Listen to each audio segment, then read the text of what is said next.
الموضوع اللي احنا بنعمة ربنا ويرشدنا ان احنا نتكلم فيه النهارده موضوع مهم جدا، ويجب ان هو يدرس بعمق. معلمنا بطرس بيقول في الرسالة الأولى في الإصحاح الأول: الذي وإن لم تروه تحبونه، ذلك وإن كنتم لا ترونه الآن لكنكم تؤمنون به فتبتهجون بفرح لا ينطق به ومزيد، نائلين غاية إيمانكم خلاص النشر. الخلاص الذي فتش عنه، الخلاص الذي فتش عنه وبحث عنه أنبياء الذين تنبأوا عن النعمة التي لأجلكم، باحثين أي وقت أو ما الوقت الذي كان يدل عليه روح المسيح الذي فيهم السبق فشهد بالإعلان التي المسيح والأمجاد التي بعدها، الذين أعلن لهم أنهم ليس لأنفسهم بل لنا كانوا يخدمون بهذه الأمور التي أخبرتم بها أنتم الآن بواسطة الذين بشروكم بالروح القدس المرسل من السماء الذي تشتهي الملائكة أن تطلع عليه. فبتكلم عن الخلاص، بيقول هو ده هدف إيماننا، الهدف بتاعنا من الإيمان، نائلين غاية إيمانكم خلاص. هذا الخلاص بيقول الذي فتش وبحث، يعني مش كتب عنه، فتش وبحث عنه أنبياء الذين تنبأوا عن النعمة التي لأجلها. في أنبياء كثير تتكلم عن الخلاص، لا مش تتكلموا، فتشهم وبحثوا. شوف عايز أوري لك أن الموضوع مهم، شغل الأنبياء في التفتيش. يعني النبي كان في طول حياته قاعد يفتش عن شخص المخلص، ومن كثر تفتيشه عن شخص المخلص ويوم ربنا كان بيلهم النبي بإلهامات معينة، بحثين أي وقت أو ما الوقت الذي كان يدل عليه روح المسيح. يعني النبي يقعد يفتش ويقعد يفتش ويصلي يطلب من ربنا وبالحاح وبالجميع، تاخد بالك ازاي؟ والبحث مش كده. يوم ربنا لما يلاقي الشخص ده النبي ده مجتهد في البحث عن الخلاص، يوم يقدم به إعلان من الإعلانات النبوية. وما قدمش الواحد زي الثاني اللي قدمه الزكريا مثلا، النبي قدم له حاجات، ده كان طبعا أقرب نبي للمسيح، قال له شافه كده زكريا كده كان دايما مشغول بالخلاص، وامتى ربنا ينجي الشعب بتاعه خلصه، فشافه وهو داخل أورشليم ركب على أتان وجحد من أتان وجحد من أتان. وكمان شافه وهو بيخلص العالم بجنب المطعون زكريا كده، قال له نوح عليه الذين تحنوه، فشافه زكريا وهو بينفعن في جنبه بالحربة،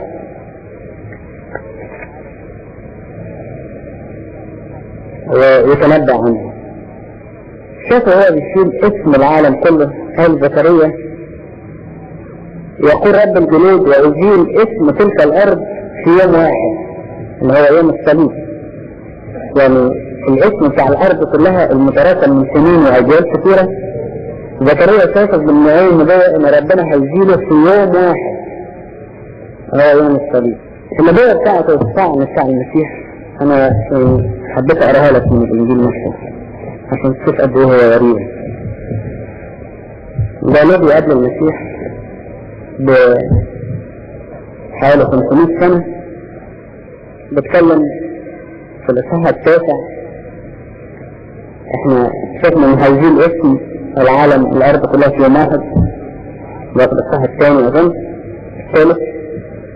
في الإصحاح التاسع آية 9 شافوا داخل الملك أورشليم راكب على أسان جحش المكان. في الإصحاح 11 ال 12 بيقول كده: وأكيد على بيت داوود وعلى سكان أورشليم روح النعمة وتضرعات فينظرون. أرجوك تاخد بالك من الكلمة اللي جاية عشان إذا كتبت الكتاب مش مشكلة هيروح أقراها كويس. فينظرون إلي أنا الذي فعلوه ويمسون عليه شمائح على وحيدي. مش ينظرون إلى الذي فعلوه، إلي الذي فعلوه. هل بشرية كان بيكتب كده بالخيال بتاعه وصل للدرجة دي انه بيتكلم بلسان المسيح؟ ده هو قبل كده بيتكلم عليه كمخلص للأرض كلها في يوم واحد، بيتكلم عليه كملك. كان يقول وينظرون إلى الذي فعلوه، واحنا دايما بنغلط ونقرا الآية دي بالطريقة دي، انما الآية بتقول كده: وينظرون إلي أنا الذي فعلوه ويمسون عليه. ورجع يتكلم يعني شوية يتكلم بلغة المتكلم عشان بيتكلم عن المسيح، ورجع ثاني يتكلم بلغة هو كشاهد ويمسون عليه شمائح على وحيد. أنا مش قصدي النهاردة أن أشجع بيه في الأنبياء، لكن أرجو نعمة ربنا في وقت قريب أن ألخص لك النبوات دي في تمثلة صغيرة كده، نبذة صغيرة وتبقى تجيبك وتحفظها كمان. لكن احنا دايما لما نقرأ الانجيل في الكنيسة ده على مدار السنة، الانجيل لازم يسبقه مزمور من مزامير معلمنا داود النبي بركاته علينا امين، وبعد ما يقرأ المزمور يقرأ الانجيل. لو تاخد بالك تجد ان المزمور ده من العهد القديم والانجيل ده من العهد الجديد، وتجد المزمور بيتنبأ عن الايه؟ عن العهد عن الانجيل. الله يسير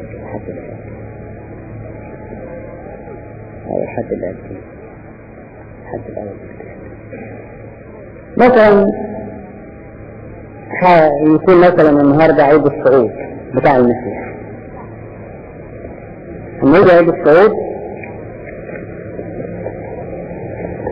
يختار مثلا آية من مزمور 18 يقول: صعد على أجنحة الرياح. هي آية تتكلم عن الصعود. لما يجي مثلا النهاردة يكون عيد الصليب يجي جايب لك آية من المزامير بتاع العهد القديم، بتقول ايه الآية دي على الصليب؟ يقول: وأعطى الذين له علامة ليهربوا من القوس. يعني زي واحد بيضرب واحد بقوس كده، فصاحبه بيديله علامة اللي هي الصليب عشان يهرب من الايه؟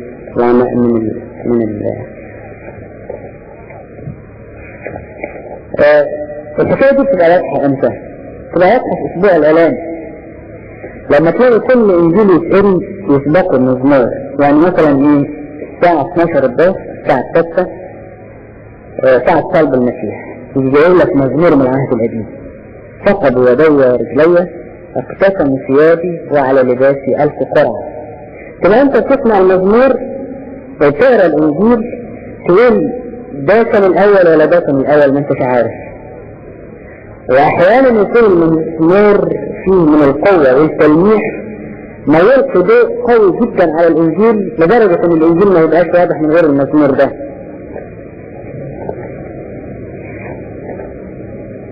مثلا احنا هنيجي على عيد الميلاد. عيد الميلاد الاناجيل مثلا، هقول لك الاناجيل اللي بتتقري في العيد المزامير بتاعتها. المجوس قدموا هدايا، ده الانجيل بتاع العشية. يقول انه ايه؟ هيجي كده يقول كده المزمور 71 بيقول كده: ملوك ترسوس والجزائر يقدمون له هدايا، ملوك العرب وسبع يقربون له العطايا. ايه معناها ايه؟ ملوك الجزائر، مش الجزائر يعني الجزائر يعني جزائر في البحر، يعني وملوك العرب لأن مجوس دولت جايين من بلاد العرب من تحت بلاد فارس جايين يقدموا دي الهدايا. يجي مثلا في الإنجيل يقول كده في الإنجيل بتاع ليلة العيد الرب قال المزمور الثاني ده الرب قال لي أنت ابني وأنا اليوم ولدتك اسألني سأعطيك الأول مراتك وسلطانك ترعاهم بقضيب من حديد. احنا في الصيام الشهر كياس وكلنا بنبص كده ان ربنا رجع البشرية بتجسد المسيح. الفكرة المزمور بتاع الحد الاولاني في كياس يكون ايه؟ مزمور 101 الآية 11 انت يا رب ترجع وتتراءف على صهيون لانه وقت التراءف لان الرب يبني صهيون ويظهر بمجد الليليان. فاصبح دلوقتي في نظام الكنيسة ان كل انجيل يتقري بقول كل انجيل يتقري لازم يسبق مزمور. يعني دي مش حاجة تقصية يعني اظن مش حاجة لاهوتية يعني لازم لما اقرا الانجيل لازم اقرا له مزمور.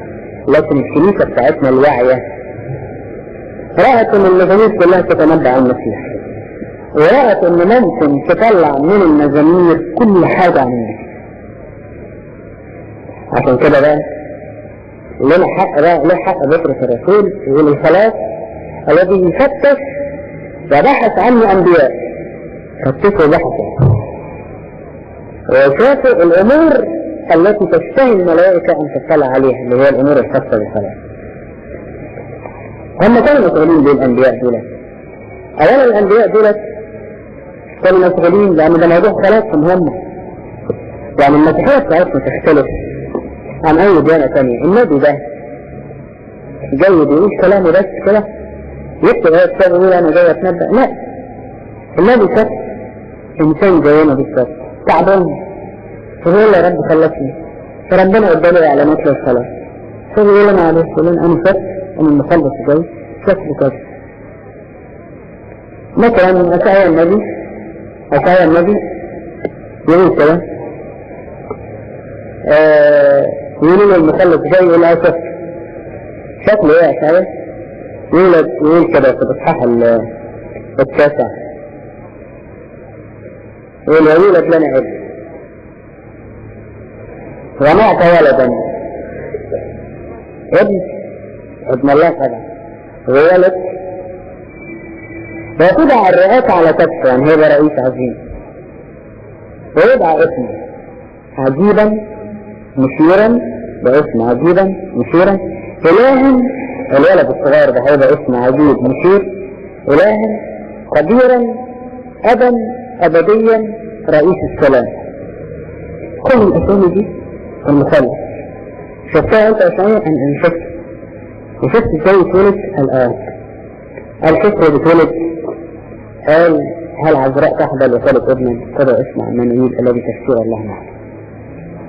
عارفين يا جماعة احنا الشهر ده بنعمل ايه الشهر كياس ده اللي هو يقول 7 و4 وبتاع والحاجات دي. عارف الشهر ده بنعمل احنا فيه ايه؟ الشهر ده احنا قاعدين نردد اقوال الانبياء اللي بتتكلم عن المسيح. دول ناس كانوا منتظرين الخلاص. الدليل على كده ان لوقا الانجيلي لما جاء المسيح عرض ليه عرض جميل. قال كده اللي كان فيه راجل اسمه سمعان الشيخ اول ما شاف المسيح قال له بس اطلق عبدك بسلام يعني ما هتعرف خلاص. وقال في واحدة كانت اسمها حنة بنت صموئيل وكانت مترملة تزوجت 7 سنين وترملت 84 سنة بعد زواجها. وهذه كانت متعبدة في الهيكل بأصوام والصلوات مع جميع المنتظرين خلاص إسرائيل. ولا إذن عايز أنبهك لنقطة مهمة إن كان يعني موضوع مش موضوع ديانة ونبوات يهودية ومسيحية إن في ناس كانت قاعدة تصلي ليل ونهار في الهيكل في حالة انتظار الإمتى. يعني ما تاخدش الموضوع بالبساطة كده. ده كان في مجموعات وظيفتها تصلي ليل ونهار تقول يا رب ابتدي اعلن بايه الخلاص بتاعك. من ضمنها حنة بنت صموئيل التي كانت متعبدة في الهيكل 84 سنة بعد ترملها بعد زواجها 7 سنين. دولت كانوا في حالة انتظار. وتعرف المنتظر ده بيبقى ايه؟ متلهف والتسلم وعاوز ايه؟ والكشف السهل. فالأنبياء دولت اتكلموا عن المسيح بمنتهى الوضوح. واحنا في شهر قياس نقعد نتأمل في الايه؟ في النبوات دي. طبعا في نبوات خاصة بالعالم ونهايته وخرابه الى اخره، مش بتكلم عليها. في نبوات خاصة بالسيد المسيح من ميلاده لغاية قيامته وصعوده وجلوس عن يمين أبيه حتى. في نبوات خاصة بالتجسد الإلهي اللي احنا بنشوفها بقى الشهر ده، اللي كلها بتدور حوالين العذراء. يعني النبوات دي مش بس بتنجس في العذراء، لكن النبوات دي تتنبأ عن التحام الطبيعة الإلهية بطبيعة الإنسان. دي الحاجات اللي احنا بنقعد نتأمل فيها في الشهر ده. يعني مثلا العذراء، تابوت العهد يرمز للعذراء وجواه قصة المن، عصا هارون اللي أفرخت، عصا نفسه وطلع عليها أخضر، هي دي العذراء. العليقة المشتعلة هي دي العذراء. السورية بتاعت هارون دي هي دي العذراء. مثلا مزمور من مزامير الساعة 6 يقول ايه؟ أساسات في الجبال المقدسة، أساسات ربنا في الجبال المقدسة. أحب الرب سكن صهيون. صهيون الأم تقول أن ابنا، اسمع الآية دي، صهيون الأم. أظن ده المزمور 86 أساسات في الجبال المقدسة. صهيون الأم تقول أن ابنا وابن قد سار فيها وهو العلي الذي أسسها. صهيون الأم تقول أن ابن وابن قد سار فيها وهو العلي الذي. فاحنا في الشهر ده بنقعد ناخد النبوات بس زي ما انا كنت بتكلم معاكم المره اللي فاتت. العليقه المشتعله دي رمز للعذراء، لكن كمان ده رمز ليا. العليقه المشتعله دي عباره عن حته شجره ضعيفه والنار مولعه فيها ما تتحرقش. واحنا دلوقتي اصبحنا هياكل روح ربنا وما تتحرقش، رغم ان احنا خطاه وحشين، لكن روح ربنا يغسلنا وينور حياتنا ويخلق كل شيء جديد فينا.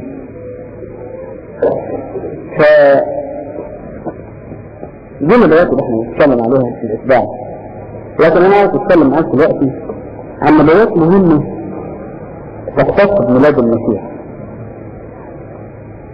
لكن قبل ما اتكلم عن نبوات ميلاد المسيح عايز برضه ارجع تاني اقول ان النبوات دي مهمه جدا. اولا لان هي ريحت نفسنا، ريحت قلبنا. لأن الأنبياء زي ما قال عنهم بطرس الرسول فتشوا وبحثوا لأنهم كانوا تعبانين، فربنا قال لهم الخلاص جاي. إذا النبي الحقيقي هو اللي بيبحث عن الخلاص. النبي مش راجل بيكتب كتاب، بيبحث عن الخلاص. عشان كده أي نبي لازم يكون يتكلم عن المسيح. امسك العهد القديم من أوله لآخره لازم تلاقي كل نبي وكل سفر بيتكلم عن المسيح. لازم.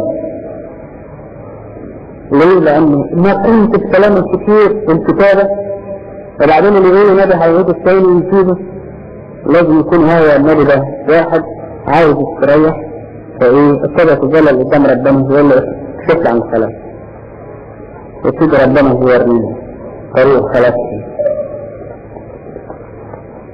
واحيانا تصل النبوات لحد الاعجاز. يعني عايز اقول ان العهد الجديد من الصعب كان يقدر، يعني كتاب العهد الجديد من الصعب يقدروا يبرزوا اللي ابرز العهد القديم. عشان كده احنا بنهتم بالعهد القديم جدا. وزي ما بقول دايما مالناش دعوه باليهود دولت. اليهود دولت طبعا اول اعداء للمسيحيه مفروض، يعني لان هم اللي طلبوا المسيح. وحقيقة في العالم كله يعني هم برضه من حديث المسيحية وبيخربوا فيها بطرق اخرى. لكن انا بتكلم عن العهد القديم اللي هو كتاب ربنا. ما اقدرش اتكلم عن العهد الجديد ابدا. تعرف لو حسبت العهد القديم ده عن العهد الجديد، هو العهد الجديد ما يسويش حاجه. تقول لي ليه؟ اقول لك اصل العهد القديم كان بيتنبأ للعهد الجديد عن المسيح. انا دلوقتي 24 نبي بيتكلموا عن المسيح في مدة زمنية بتاعت 1500 سنة، واحد بعد واحد وجيل بعد جيل، وكلهم بيتكلموا عن المسيح. وبعدين يبص بقى واحد الناس اللي ما بتفهمش يقول لك ده التوراة دي محرفة. انا ما فهمتش كلمة التوراة محرفة ليه؟ لأن التوراة دي هي أكبر شاهد للإنجيل. والتوراة دي كتبها اليهود اللي طلبوا المسيح، حتى يعني بالعقل لو كانوا الناس دولت يعني بيفكروا بعقلهم.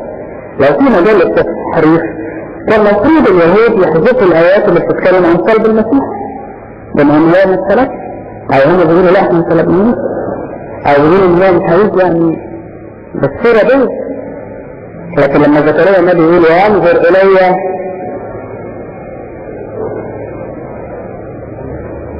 الذي تعنون وينوح عليه جميع خلال الأرض، فمش ممكن يكون كده. لكن الأنبياء دول كانوا بيتنبأوا عن المسيح. فأكبر شهادة للإنجيل هو التوراة. وحقيقة احنا حطيناهم في كتاب واحد. سمينا الأولاني العهد القديم، سمينا الثاني العهد الجديد، لأن الكاتب بتاع ده هو الكاتب بتاع ده، هو ربنا هو ربنا. ده العهد القديم عهد الضلال بس الخلاص مجاز. العهد الجديد عهد. كلمة عهد يعني ايه؟ انا لما اجي اتفق معاك مثلا بكتب لك تعهد. فالعهد يا جماعة كان بين ربنا وبين الانسان لاجل خلاصه. فالعهد القديم كان على مستوى النبوات، ربنا يقول له هخلصك، واخد بالك، هنقذك، مثل المرأة هيسحق رأس الحي، هيجي مخلص في بيت لحم، هيتولد ابن وتبع الرياسة على كده، يعني كلها ايه نبوات. ده العهد. زي ما اجي اعهدك اقول لك ان شاء الله لما تتخرج، انا مثلا بلاش اقول لك لما تتخرج ان شاء الله هجيب لك عربية، ده بدي لك عهد يعني. كما جبناها لك لسه. فالعهد القديم في مستوى النبوات، لكن العهد الجديد بيقول لا خلاص يا سلام. العهد القديم مكتوب على لوحات الشريعة، على الحجارة، بيتبع الله صح يعني. لكن العهد الجديد مكتوب بدم المسيح. العهد القديم نبوات مكتوبة بأتبع ربنا، لكن العهد الجديد مكتوب بايه؟ بدم المسيح. بيقول كده انا اسبقكم بدمي، اطهركم بدمي، انا اتصلب عشانكم، انا اغفر خطاياكم، انا ما احقر اثامكم، انا بستقبل الابن الضال وانا كاسف حضني كده وقع على عنقي واقبله. ده العهد الجديد. عهد المرأة الخاطية اللي بتجيب في المسيح، عهد اللص اللي بيخش السماء بدم المسيح، عهد الزكاة اللي بيسرق ملكوت السماء ويقول اليوم حسب خلاص ما يتبوت. ده العهد الجديد. عهد كله بيدور حوالين دم المسيح. تعالى انت خاطي تعبان، دم المسيح طهر من كل خطيه. العهد القديم عهد نبوات بيتبع الله مكتوبة، لأن محدش كان يقدر يكتب هذه الأسرار إلا الله ذات.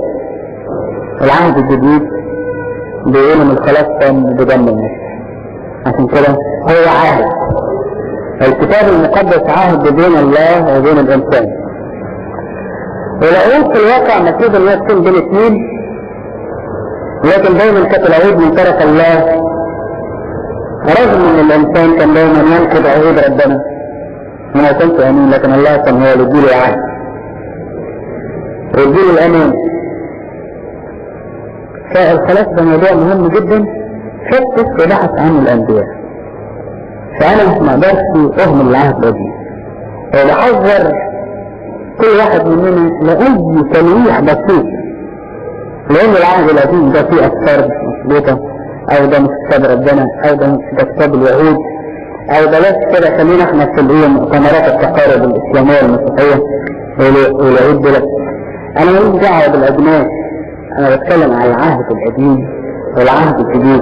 ده الكتاب بتاع ربنا وهو كتاب واحد، مش كتابين أبدا، مش كتابين. هو المسيح يقول سمعتم انه قد قيل لكم في القديم كذا وانا اقول لكم كذا. شاف المسيح تنبأ عنه منتهى الدقة.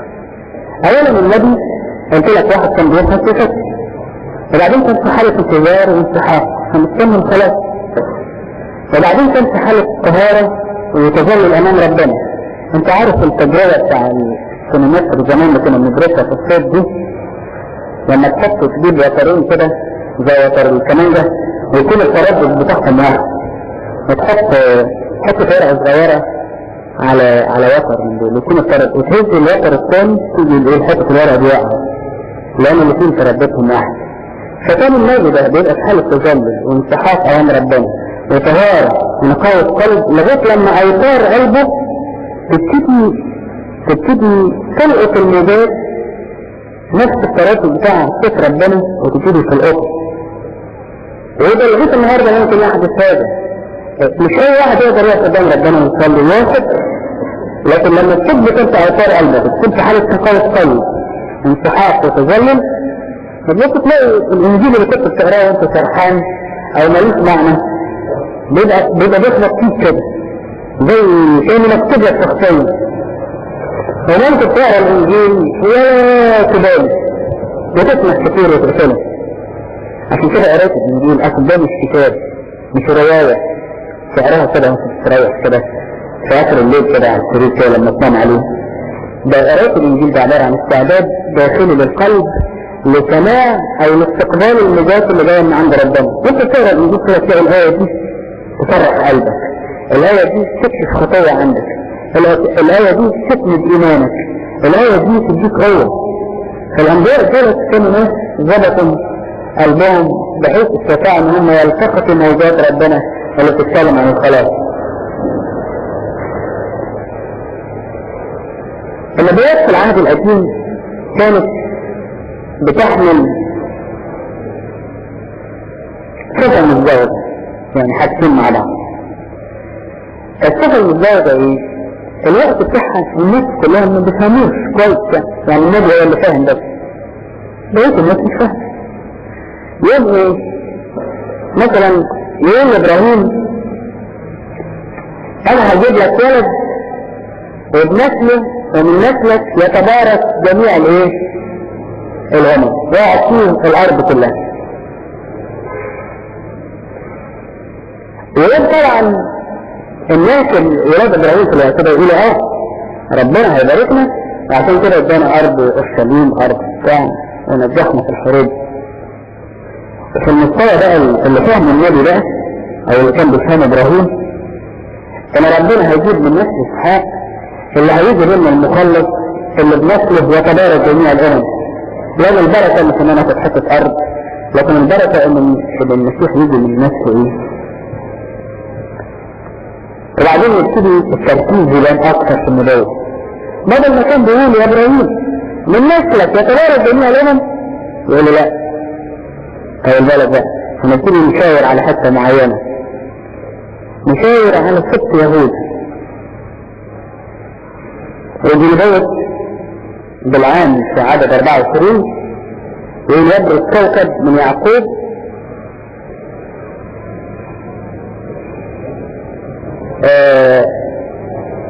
في تكوين 48 لما كان يعقوب بيبارك ولاده فجاء عند يهوذا من 12 ست بقى يعني بارك كل واحد اداله بركه وجاء عند يهوذا جاء وقال كده لخلاصك يا رب انتصرت، وابتدى يبارك يهوذا وابتدى يشاور ده في تخصيص سنه ان الخلاص هيجي من يهوذا بالذات. المسيح جاي من نسل يهوذا مش من نسل ابراهيم بس. ابراهيم جاب اسحاق جاب يعقوب ويعقوب جاب 12 لا ينتهي تركيز على وبعدين يقاس الارض كلها وابتدى يرجع ثاني ويتكلم على البلد اللي هيتولد فيها المسيح. البلد هي بلد ايه؟ هي بلد صغيرة خالص خالص خالص خالص، وفي العهد ده اسمها البلد الحصيرة الصغرى. وأنت يا بيت لحم أفراد لست الصغرى في وسط مدن يهوذا لأن يخرج منك مدبر يرعى شعبي إسرائيل. كده لحد فين؟ في البلد بقى، كده لحد في البلد في الشرق. ده ميخا النبي في الإصحاح الخامس الآية الثانية يقول: أنت يا بيت لحم لست الصغرى في مدن يهوذا، يخرج منك مدبر يرعى شعب إسرائيل. أنا بقول لك إن إبراهيم كان بيشوف النبوة أما ربنا يقول له في نفسك تبارك جميع الأيام، يقول المسيح هيجي للناس والمخلص. الناس ما تفهمش فتفتكر إن المخلص ده يعني البركة بركة مادية، عشان كده ربنا ادى إبراهيم غنم كتير. إبراهيم أبوكم اشتهى أن يرى يوم فرأى، أنا وريت له يوم الفرح وإيه وتهلل. طب امتى إبراهيم بقى شاف المسيح؟ بيقولوا كده إن مش ممكن كان يشوف المسيح إبراهيم إلا ساعة ما كان بيقدم الولد وبيذبحه، فشاف خروف مربوط بقرنيه وشاف قدام الصليب، وده اللي خلاه يتشجع ويحط السكينة ويذبح الولد، لأن مفيش واحد عنده الشجاعة دي يتفقها في رقبة ابنه ويذبحه. إلا لما لقى الأب السماوي بيموت ابنه على الصليب من أجل إبراهيم، قال له: أنا بموت ابني عشانك يا إبراهيم. قال له: يا إكرام يا فرحتي، وأنت عاوز إيه؟ قال له: ابنك. قال له: خدها. إبراهيم أبوكم اشتهى أن يرى يوم، ده المسيح بيقول الكلام ده، فرأى وفرح وتهلل. ما كانوش الأنبياء بس كده بكلام، ده كانوا بيعيشوا في رؤية واقعية زي رؤية العهد الجديد، بس كانت بتبقى خاصة كده. فعشان كده كانوا يجوا يتحسوا ويفتشوا، وزي ما تدور واحد حاجة كده وتاخدها منه يبقى عطشان يقول نفسي آخد.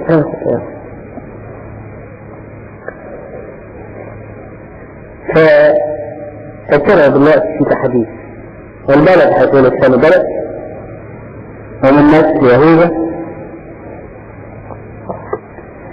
خد الميعاد بقى ان هو بطرس الرسول يقول كده حاجات عجيبة خالص، يقول الانبياء فتشم باحثين اي وقت او ما الوقت كمان. طبعا لان حتى المجوس لما جم وجابوا معاهم الهدايا، فلما جم عشان يقدموها وراحوا لهيرودس، فهيرودس جمع رؤساء الكهنة قال لهم: قولوا لي هيتولد فين وامتى؟ قالوا له: احنا عارفين بالظبط. قال لهم: هيتولد فين؟ قالوا له: كيف هيتولد؟ في بيت لحم، لان ميخا النبي بيقول بيت لحم دي هيحصل فيها انقلاب، ولغايه دلوقتي لسه بيت لحم حقيره وصغيره، فبيقول هيخرج منه مدبر يرعى في العالم كله. طيب عرفنا بيت لحم، طب تعرفوش امتى؟ قال دنيان النبي في الاصحاح التاسع اتكلم معانا الميعاد لما تحسبها من ايام دانيال 7 أسابيع 490 سنة. تحدد اليوم 7 أسابيع، يعني 7 كام؟ ده 49. اليوم بقى 10 سنين يبقى ايه؟ او الاسبوع ب 70 سنة. هو دانيال قال كده، يبقى 490 سنة. اما تحسبها من اليوم اللي اتكلم فيه دانيال يبقى اليوم اللي اتولد فيه المسيح. حاجة جبارة. اليوم يتحدد، البلد تتحدد. الطريقة اللي يطلع بيها المسيح يحددها دانيال، يقول لك كده: تمثال راسه ذهب كده، وصدره كان ايه؟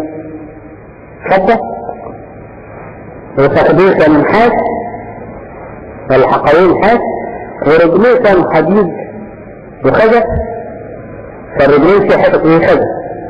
وبعدين يقول لك حجر قطع من جبل بغير يد لوحده كده اتقطع وطلع، وخبط التمثال من ذلك رفيق. احنا بقى نقعد بقى في الكلاب دي ونقول مين الحجر اللي اتقطع ده هو بغير يد، يعني بغير زرع بشري الا المسيح شخصيا. ومين هو التمثال ده؟ الدول اللي جت تعاقبت ورا بعضيها، الدولة الاولانية 4 دول جم قبل المسيح،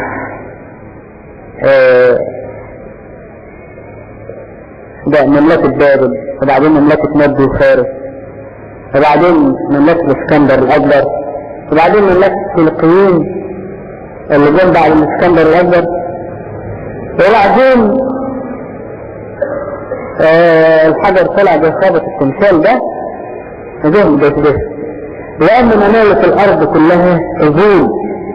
وبعدين الحجر بعد ما خبط التمثال كبر كبر كبر وبقى جبل عظيم جدا.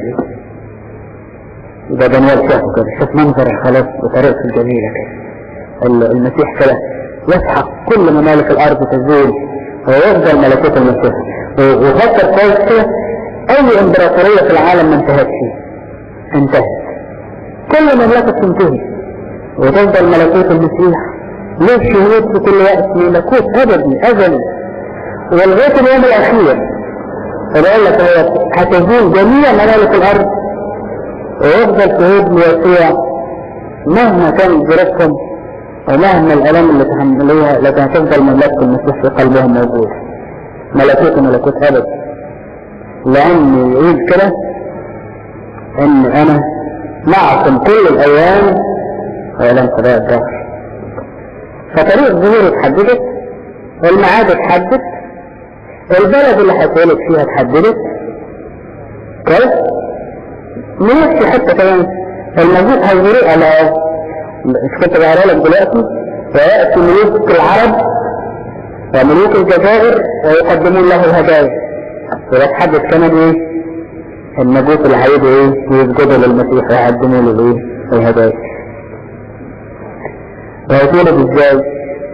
بطريقة طبعا ايام اشعياء النبي قبل المسيح ب 850 سنة، يبقى كلام مش معقول، كلام مخصص في العقل. عذراء تحبل، اشعياء بيقول كده في الصحة السابعة آية 14: العذراء تحبل وتلد ابنا وتدعو اسمه عمانويل، الذي تفسير الله. عمانويل عن الله. نعم. يبقى اتحدد ان هتولد من عذراء كمان، وحاجات تطبيق الوقت وقبل المسيح بآلاف السنين او بمئات السنين، وبعدين يتولد من عذراء ويبتدي يحددها بالتفصيل، يقول ان هو هيكون ابن الرئاسة على فتحه، وهيكون مشيرا عجيبا إلها قديرا أبا أبدين رئيس السلام. وبعدين يبتدي يخش في تفاصيل صغيرة، يقول كده: هو ذا الرب آتٍ على سحابة سريعة إلى مصر، فترتجف أوثان مصر أمامه. القديس يقول مين هي السحابة السريعة ديت أو السحابة الخفيفة؟ لأن السحابة السريعة هي الخفيفة هي الست العذراء اللي حملت المسيح على الزراعية،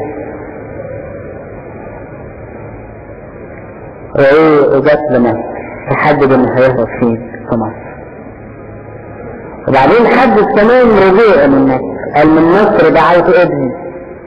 يعني جواب اتحدد في العهد القديم اتكلم عن أشعياء، وهوشع اتكلم عن رجوع من مصر وقال من مصر دعوت ايه؟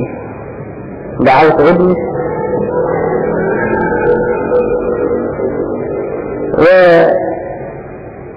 ومش عاوز اطول اكتر لان الموضوع مش هينتهي، لان انا نمسك حياة المسيح حتة حتة. ولما تعرف في انجيل متى تلاقيه دايما يقول لكي يتم ما قيل بالنبي القائل من مصر دعوت ابني. ويرتبط بالطريقة ديت يلخبط العهد القديم على الجديد، بحيث يبقى العهد الجديد هو بيقول يا جماعة اللي كان بيتقال في العهد القديم ما كان دي خلاص، ده الخلاص اللي فتت عنه الأنبياء. فإذا احنا ما نقدرش نستغنى عن العهد القديم أبدا، ما نسمحش لأي حد يمسك كلمة صغيرة، لأن العهد القديم ده هو الشاهد للإنجيل. وفي العصر ده اللي بيقولوا فيه الإلحاد والكلام ده، أحكي لك أنا عن أغسطين. أغسطين كان ملحد فظيع جدا، وطبعا قال ان الإلحاد هو اعترف كان سبب ان هو عايز يمشي ورا شهواته في العالم، فعايز يخلص من ربنا.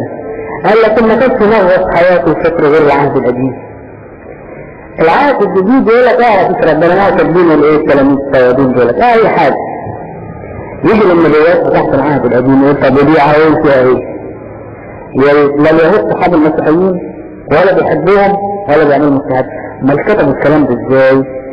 فيقول كانت نبوات العهد القديم موضوع مهم جدا مثير ليه بيخليه دايما يرجع لإيمانه. انا لسه كنت مشروع كده قابلت واحدة بنت كده وقلت خلاص مش معقول مصدق، قعدت تحكي لها عن نبوات في العهد القديم، قلت لها ردي بقى ايه رأيك؟ مش معقول. رجع لها ايمانها في ثانية واحدة رجع لها ايمانها، لان النبوات دي عامل معجزي جبار. هتقول في ايه؟